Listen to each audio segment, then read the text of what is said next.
Hello student, आपका NS coaching में स्वागत है। आशा है कि सभी स्टूडेंट की तैयारी अच्छी चल रही होगी। सन 2026 के लिए जितने भी स्टूडेंट जो है 12 में पढ़ रहे हैं उनको जो है उनकी तैयारी बढ़िया हो रही होगी इस समय। आइए आज हम लोग चलते हैं, आपको जो है कक्षा 12 की भौतिक विज्ञान पढ़ाते हैं। भौतिक विज्ञान का जो है पहला लेसन के बारे में हम लोग चर्चा करेंगे, जो आपके बोर्ड के एग्जाम के लिए बहुत ही इंपॉर्टेंट है। ठीक है, जितने भी क्वेश्चन आपको बताए जाएंगे जो वह आपके बोर्ड के एग्जाम में बहुत ही आया जाता है। ठीक है ना, इसलिए आइए हम लोग बात कर लेते हैं भौतिक विज्ञान। ठीक है ना, तो देखिए मित्र, आपको जो है जितने भी क्वेश्चन हम आपको बताएंगे यह बोर्ड के एग्जाम के लिए बहुत ही इंपॉर्टेंट है। और आपको जो है हम 60 क्वेश्चन बताएंगे पूरे, जो है इस जो है भौतिक विज्ञान का एकदम पूरा निचोड़ बताएंगे। जो थ्योरी में होता है आपका यही क्वेश्चन आएगा और इसके अलावा कोई भी क्वेश्चन आने वाला नहीं है। ठीक है ना, तो देखिए स्टूडेंट, जो भी आपके बोर्ड के एग्जाम के लिए यानी कक्षा 12 में जितने भी विद्यार्थी पढ़ रहे हैं उनके लिए जो है एकदम निचोड़ है। इससे कहीं भी आपका जो है एक भी क्वेश्चन जो है नहीं रहेगा जो इसमें से आपको टच नहीं करेगा। यही आपके बोर्ड के एग्जाम में आएगा। अगर स्टूडेंट इसको बढ़िया से तैयारी करके जाए तो हमारी जो है आशा है कि उसमें से 80% से अधिक जो है नंबर क्या करेंगे, गेन करेंगे। ठीक है ना, तो देखिए हम लोग बात करेंगे पहले जो है विद्युत आवेश तथा आवेश के प्रकार। ये पहली हेडिंग है। आप जो है ये बहुत ही पूछा जाता है आपके बोर्ड के एग्जाम में, ये भी पूछा जाता है। फिर दूसरा है कूलाम का नियम। ठीक है ना, क्या है कूलाम का नियम। और फिर तीसरे स्थान पे अगर हम आए तो बात करें विद्युत बल रेखाओं की। विद्युत बल रेखाएं आपके बोर्ड के एग्जाम के लिए ये बहुत ही इंपॉर्टेंट है, ये भी आपके बोर्ड के एग्जाम में पूछा जाता है। और चौथी जो है हम बात करें तो विद्युत द्विध्रुव और अक्षीय रेखा पर और स्थित और बिंदु पर विद्युत क्षेत्र की तीव्रता, ये तो सभी मान लीजिए बहुत ही इंपॉर्टेंट है आपके बोर्ड के एग्जाम के लिए पूछा जाता है। इसमें से या अक्षीय रेखा एक है निरक्षीय रेखा, दो में से एक आपके बोर्ड के एग्जाम में देखने को जरूर मिलती है। इसलिए जितने भी कक्षा जो है 12 में विद्यार्थी पढ़ रहे हैं जो है उन यह टॉपिक को दोहरा कर जरूर जाएं। देखिएगा एक न एक आपके बोर्ड के एग्जाम में जरूर जो है क्या करेगा, जो है फंस जाएगा, एक अच्छी और एक निरक्षीय। चलिए अच्छा हम आगे बढ़ते हैं। अगर 5वें हेडिंग की बात करें तो विद्युत द्विध्रुव होता है। देखिए विद्युत द्विध्रुव ये भी जो है अगले सत्र में बहुत ही पूछा जाने वाला है। इस पे न्यूमेरिकल और जो है इस पे थ्योरी और इस पे सवाल बहुत आती है। ठीक है ना, और देखिए जो है जितने भी कक्षा 12 के विद्यार्थी हैं उनसे हमारा जो है क्या है अनुरोध है कि गॉस का प्रमेय जरूर पढ़ें। आपके बोर्ड के एग्जाम के लिए बहुत इंपॉर्टेंट है। गॉस के नियम पर जो है आपका इसका जो है थ्योरी भी देखने को मिलती है और इसका न्यूमेरिकल भी और सवाल भी आते हैं इन पे। ठीक है ना, आगे बढ़ते हुए चलते हैं हम लोग जो है 7वें जो है प्रश्न पर। और जो है 7वां प्रश्न आपके बोर्ड के एग्जाम के लिए बहुत ही इंपॉर्टेंट है। देखिए करा के अनंत विस्तार के लिए रेखीय आवेश के कारण विद्युत क्षेत्र की तीव्रता, यह भी आपके बोर्ड के एग्जाम में बहुत पूछे जाने वाला जो है प्रश्न है। इसलिए जितने भी स्टूडेंट हैं अगर जो है उनको इन सभी क्वेश्चन के बारे में नहीं पता तो उनको जरूर बताएं, ये क्वेश्चन जरूर पढ़ें, आपके बोर्ड के एग्जाम के लिए बहुत ही इंपॉर्टेंट है। और जो है हमारे इस जो है एनएस कोचिंग में इस यूट्यूब के माध्यम से या इस जो है सोशल मीडिया के माध्यम से आपको पढ़ाया जाएगा। सब हेडिंग बाय हेडिंग पढ़ाई जाएगी और आपके जो है बोर्ड के एग्जाम में आने वाला कोई भी प्रश्न ऐसा जो है नहीं होगा जो आपको यहाँ से नहीं मिलेगा। ठीक है ना, देखिए सब चीजें आपको मिलेगी। देखिए फिर चलते हैं हम लोग 8वें पे। तो 8वें पे करा अनंत विस्तार के लिए समरूप आवेशित कुचालक चादर के कारण विद्युत क्षेत्र की तीव्रता, ये भी देखिए पूछा जाने वाला आपके बोर्ड के एग्जाम में बहुत इंपॉर्टेंट है जो है। फिर आइए हम चलते हैं 9वें क्वेश्चन पे। 9वां क्वेश्चन है विद्युत विभव तथा विभवांतर। ये भी जो है क्वेश्चन आपके बोर्ड के एग्जाम में बहुत पूछा जाता है। ये जो है यह विद्युत और तथा विद्युत विभवांतर ये भी पूछा जाता है। और देखिए ये आपको देखने को मिल जाएगा 1 नंबर में इलेक्ट्रॉन बोल्ट। इलेक्ट्रॉन बोल्ट क्या होता है, इलेक्ट्रॉन बोल्ट की परिभाषा बताइए और इसका वैल्यू कितना होता है। वैसे आपको जो पहला लेसन हम अगर पढ़ाएंगे तो इसमें आपको बताएंगे कि इलेक्ट्रॉन बोल्ट क्या होता है, इसका वैल्यू क्या होता है। ठीक है ना, अब आइए हम लोग बात कर लेते हैं प्रश्न संख्या 11। प्रश्न संख्या 11 देखिए जो है बहुत ही इंपॉर्टेंट क्वेश्चन है आपके बोर्ड के एग्जाम के लिए, यह भी बहुत पूछा जाता है। करा कि विद्युत द्विध्रुव की अक्षीय स्थिति में स्थित किसी भी बिंदु पर विद्युत विभव ज्ञात करना है। तो ये आपके बोर्ड के एग्जाम के लिए बहुत इंपॉर्टेंट है। जितने भी हमारे जो यहाँ पे स्टूडेंट पढ़ रहे हैं उनसे अनुरोध है कि ये क्वेश्चन जरूर पढ़ के जाएं, आपके बोर्ड के एग्जाम के लिए बहुत इंपॉर्टेंट है। हर साल पूछा जाने वाला ये सब क्वेश्चन है। आपको एकदम निचोड़ भौतिक विज्ञान का एकदम निचोड़ क्वेश्चन बता रहे हैं जो आपके बोर्ड के एग्जाम के लिए यहीं से आएगा और कहीं से आने वाला नहीं है। ठीक है ना, तो अब देखिए हम लोग बात करते हैं विभव। विभव प्रवणता, ये भी विभव प्रवणता बहुत ही पूछे जाने वाला आपका जो है प्रश्न है, जो आपके बोर्ड के एग्जाम में पूछा जाता है। देखिए फिर अब चलते हैं चालक की धारिता। चालक की धारिता भी पढ़ना होगा, तो चालक की धारिता में आपको जो है संधारित्र भी पढ़ना होगा। संधारित्र के कितने प्रकार होते हैं, संधारित्रों का संयोजन आपको पढ़ना होगा। संधारित्रों का संयोजन 3 प्रकार का होता है, आप पढ़े हुए होंगे और आपको इस कक्षा 12 में भी पढ़ाया जाएगा, ठीक है ना। श्रेणी क्रम होता है, एक समांतर क्रम होता है, एक जो है मिश्रित क्रम संयोजन होता है। ये सभी चीजें आपको पढ़ाई जाएंगी, ठीक है ना। तो आगे बढ़ते हैं जो है, और सभी स्टूडेंट से अनुरोध है कि इस चैनल को सब्सक्राइब करें, ज़्यादा से ज़्यादा अपने जो है मित्रों को भेजें जो है आपको भौतिक विज्ञान का एकदम निचोड़ पाना चाहते हैं, तो वह निचोड़ आपको यहाँ पे मिलेगा। और सभी स्टूडेंट, बहुत सारे ऐसे लोग होते हैं जिनको ये नहीं पता होता है कि सर क्या पढ़ें क्या नहीं पढ़ें, हमारे बोर्ड के एग्जाम के लिए कौन सा इंपॉर्टेंट होगा कौन सा नहीं होगा, कौन हमारे बोर्ड के एग्जाम में आएगा कौन सा नहीं आएगा। तो एकदम निचोड़ आपको बता रहे हैं जो यहीं से आपको बोर्ड के एग्जाम में आएगा और कहीं से भी देखने को आपको नहीं मिलेगा। जितने भी विद्यार्थी हैं अगर ये पढ़ रहे हैं तो समझ लीजिए कि वो बहुत ही अच्छे नंबरों से क्या होंगे, गेन करेंगे, ठीक है ना, बोर्ड के एग्जाम में। चलिए हमने आपको बताया कहाँ तक, 13 क्वेश्चन तक, ठीक है ना। अब आइए हम लोग बात कर लेते हैं नेक्स्ट जो है यहाँ पे 14 प्रश्न, ठीक है ना। अब देखिए 14 प्रश्न क्या है, करा कि संधारित्रों का संयोजन है। क्या है, संधारित्रों का संयोजन। देखिए अभी हमने जिक्र आपको किया है पिछले ही जो है हेडिंग में, क्या देखिए संधारित्र क्या होता है, संधारित्रों के संयोजन क्या होता है। तो देखिए यहाँ पे एक प्रश्न आपको देखने को मिल गया, संधारित्रों का संयोजन। अब आइए हम लोग बात करते हैं नेक्स्ट पे। तो नेक्स्ट कह रहा है कि विद्युत धारा। देखिए विद्युत धारा भी आपको पढ़ना पड़ेगा, ये भी बहुत ही इंपॉर्टेंट है आपके बोर्ड के एग्जाम के लिए, बहुत पूछा जाता है। फिर इसके बाद आइए बात कर लेते हैं ओम का नियम। ओम का नियम भी आपके बोर्ड के एग्जाम के लिए बहुत पूछा जाता है, ये जो है इंपॉर्टेंट है क्वेश्चन। ओम का जो है तीनों नियम पढ़ना पड़ेगा आपको, इसका ग्राफ बनाना होगा और जो है इसकी सर्किट भी बनाना पड़ेगा। तो यह जो है बहुत ही इंपॉर्टेंट क्वेश्चन आपके बोर्ड के एग्जाम के लिए। अब आइए चलते हैं 17वें पे। देखिए जो है सभी स्टूडेंट ध्यान से देखें, और जो है यह बहुत ही इंपॉर्टेंट क्वेश्चन है। विशिष्ट प्रतिरोध तथा जो है प्रतिरोधकता, इसमें आपको अंतर देखने को जो है मिल सकता है बोर्ड के एग्जाम में। फिर आइए जो है 18वां प्रश्न की बात करें, जो आपके बोर्ड के एग्जाम के लिए बहुत इंपॉर्टेंट है। विद्युत प्रतिरोध क्या है, विद्युत प्रतिरोध, ठीक है ना। जो है विद्युत प्रतिरोध का सिंबल आपको बताना जाएगा। फिर इसमें जो है ये क्या होता है ये भी हम लोग बताएंगे आपको। फिर देखिए विशिष्ट चालकता, विशिष्ट चालकता की भी परिभाषा आपको जो है पूछी जाती है। अब प्रतिरोधों का संयोजन, ये प्रतिरोधों का संयोजन भी आपके बोर्ड के एग्जाम के लिए बहुत इंपॉर्टेंट है कक्षा 12 के लिए। जितने भी आपको बता रहे हैं ये क्वेश्चन सभी बोर्ड के एग्जाम में पूछे जाने वाले हैं, और आपको कहीं भी अगर आप यूट्यूब पे खोजें या आपको इतना निचोड़ नहीं मिलेगा, लेकिन हम आपको ला रहे हैं सब ना निचोड़, जो कि आपको यहीं से आपको देखने को मिलेगा और कहीं से भी आपको वीडियो जो है या आपको जो है प्रश्न देखने को नहीं मिलेगा, ठीक है ना। देखिए किरचॉफ का नियम, ये भी बहुत ही इंपॉर्टेंट है आपके बोर्ड के एग्जाम के लिए, किरचॉफ का नियम। अब फिर किरचॉफ के नियम के बाद हम चलें 22वें क्वेश्चन पे। तो 22वें क्वेश्चन की बात करें तो बायो-सेवर्ट का नियम है। बायो-सेवर्ट का नियम हम लोग पढ़ेंगे। बायो-सेवर्ट का नियम बहुत ही इंपॉर्टेंट है आपके बोर्ड के एग्जाम के लिए। इस पे आपको थ्योरी और न्यूमेरिकल दोनों देखने को मिल सकता है 12 के बोर्ड के एग्जाम में, ठीक है ना। अब देखिए एम्पियर की परिभाषा जो है या एम्पियर की परिपथीय नियम, ये भी पूछा जाता है आपके बोर्ड के एग्जाम के लिए, और यह बहुत ही इंपॉर्टेंट है आपको। फिर देखिए हम लोग बात कर लेते हैं चुंबकीय क्षेत्र। चुंबकीय क्षेत्र आपके बोर्ड के एग्जाम के लिए बहुत पूछा जाता है। द्विपथ और कोण भी पूछा जाता है आपके बोर्ड के एग्जाम के लिए। चुंबकीय फ्लक्स भी पूछा जाता है आपके बोर्ड के एग्जाम के लिए। फराडे के विद्युत चुंबकीय प्रेरण का नियम भी पूछा जाता है, और चुंबकीय फ्लक्स भी पूछा जाता है।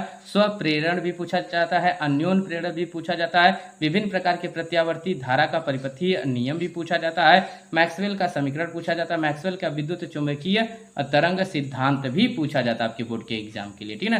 तो ये देखिए 33 क्वेश्चन था, हमने आपको बताया, और ये भी आपके बोर्ड के एग्जाम में जो है आने वाला बहुत ही ज़्यादा महत्वपूर्ण प्रश्न है, जो आपको कहीं ना कहीं आपको देखने को मिल जाता है। इसलिए जितने भी स्टूडेंट इस वीडियो को देख रहे हैं उनसे जो है अनुरोध कि ये क्वेश्चन पढ़ के जाएं, आपके बोर्ड के एग्जाम के लिए क्या है, बहुत ही इंपॉर्टेंट है। अब देखिए 33वें के बाद हम लोग चलते हैं जो है 34 क्वेश्चन पे, ठीक है ना। 34 क्वेश्चन क्या करा है कि विद्युत चुंबकीय स्पेक्ट्रम। देखिए ये विद्युत चुंबकीय स्पेक्ट्रम, ये भी बहुत ही क्वेश्चन इंपॉर्टेंट है आपके बोर्ड के एग्जाम के लिए, ये बहुत पूछा जाता है। फिर आइए हम लोग बात कर लेते हैं प्रकाश का वर्णन। देखिए यहीं तक आपका था, तो पहला भाग था जो है विद्युत का, यह जो पहला भाग खत्म हुआ। अब चलते हैं दूसरे भाग में, देखते हैं आपके बोर्ड के एग्जाम के लिए बहुत ही क्या इंपॉर्टेंट है क्या नहीं है। तो जितने भी स्टूडेंट हैं जो कक्षा 12 में पढ़ रहे हैं उन वह ये ध्यान से वीडियो देखें, और कौन सा आपके बोर्ड के एग्जाम के लिए इंपॉर्टेंट है कौन सा नहीं, यह बताया जा रहा है हमारे माध्यम से, ठीक है ना। देखिए कह रहा है प्रकाश का परावर्तन। देखिए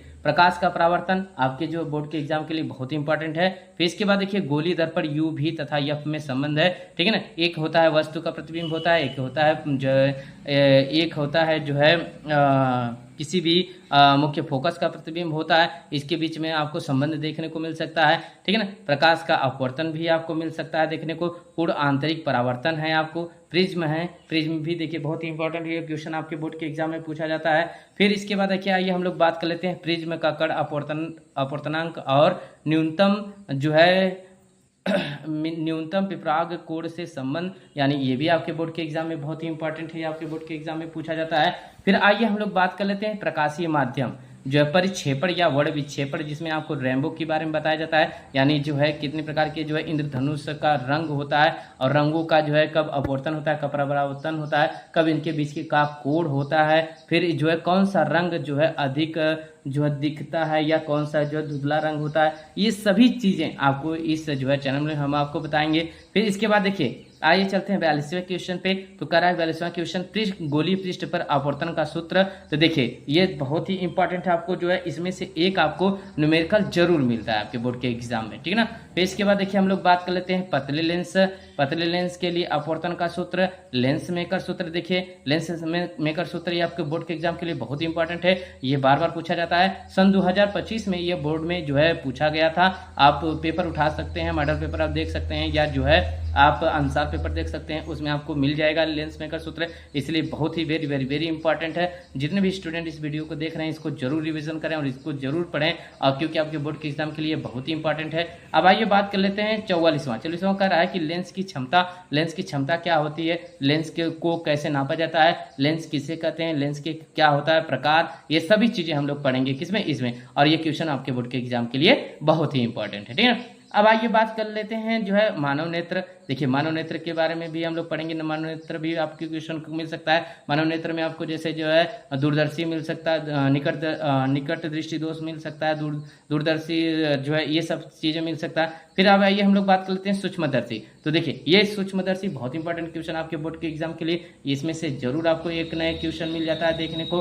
फिर आइए 46वें क्वेश्चन के बाद हम चलते हैं नेक्स्ट क्वेश्चन में, आपको बताते हैं कि कौन सा क्वेश्चन बहुत ही इंपॉर्टेंट है आपके बोर्ड के एग्जाम के लिए, ठीक है ना। तो देखिए 47वां क्वेश्चन है आपको जो है दूरदर्शी या दूरदर्शक। देखिए ये भी क्वेश्चन आपको बोर्ड के एग्जाम में पूछता है। फिर इसके बाद देखिए दूरदर्शी के विभेदन क्षमता एवं सीमा, ये भी आपके बोर्ड के एग्जाम के लिए बहुत ही इंपॉर्टेंट है। हाइगेंस का तरंग सिद्धांत, देखिए ये तो बहुत पूछा जाता है, क्योंकि जानते हैं हाइगेंस का तरंग सिद्धांत और जो है न्यूटन के कणिकावाद सिद्धांत, ये इन दोनों में बीच में बहुत संबंध है और इनके बीच में अंतर भी दे देता है कभी कभी लिखने के लिए। तो हम लोग पढ़ेंगे हाइगेंस का तरंग सिद्धांत, फिर अर्ध आयु भी पढ़ेंगे। फिर इसके बाद अर्ध आयु तथा जो है क्षय नियतांक के संबंध, इसमें ये भी आपके बोर्ड के एग्जाम के लिए बहुत ही इंपॉर्टेंट है। फिर देखिए हाइगेंस के द्वितीयक तरंगिकाओं के सिद्धांत के आधार पर तरंगों के अपवर्तन का व्याख्या करना है, ये भी आपके बोर्ड के एग्जाम के लिए बहुत ही जो है आवश्यक है या जो है बहुत इंपॉर्टेंट है। इसलिए इसको जो है सभी स्टूडेंट पढ़ के जाएंगे, आपके बोर्ड के एग्जाम के लिए इंपॉर्टेंट है। फिर आइए हम लोग बात कर लेते हैं प्रकाश में डायोप्टर का प्रभाव। तो प्रकाश में डायोप्टर का प्रभाव क्या होता है, इसके बारे में हम लोग पढ़ेंगे, ठीक है ना।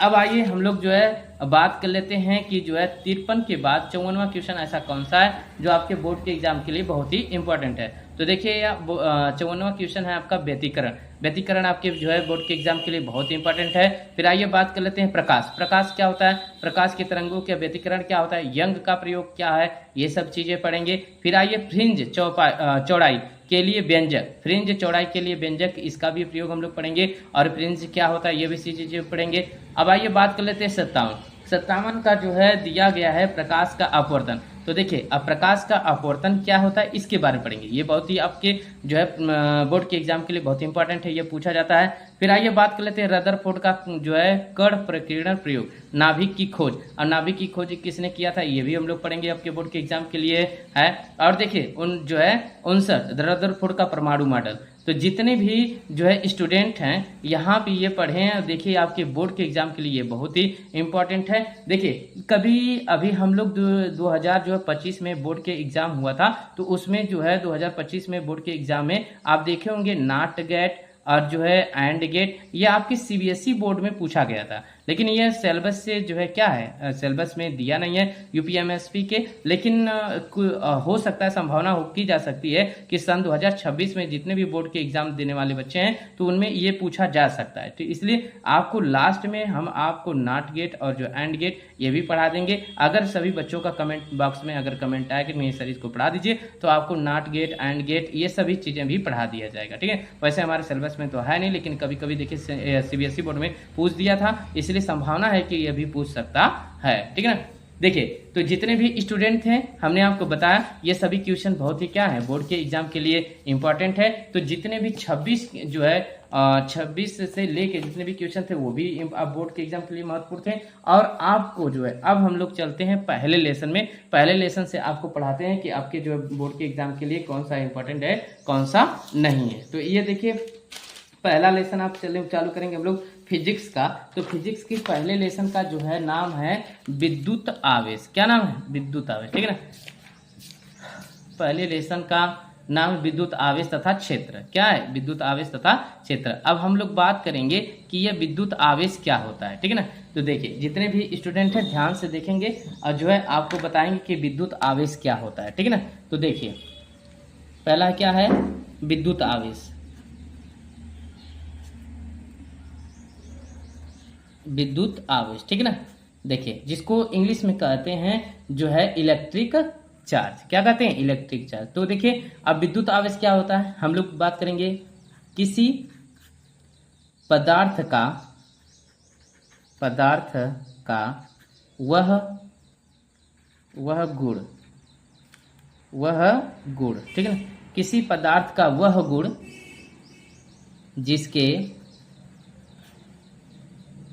जिसके कारण उसमें विद्युत तथा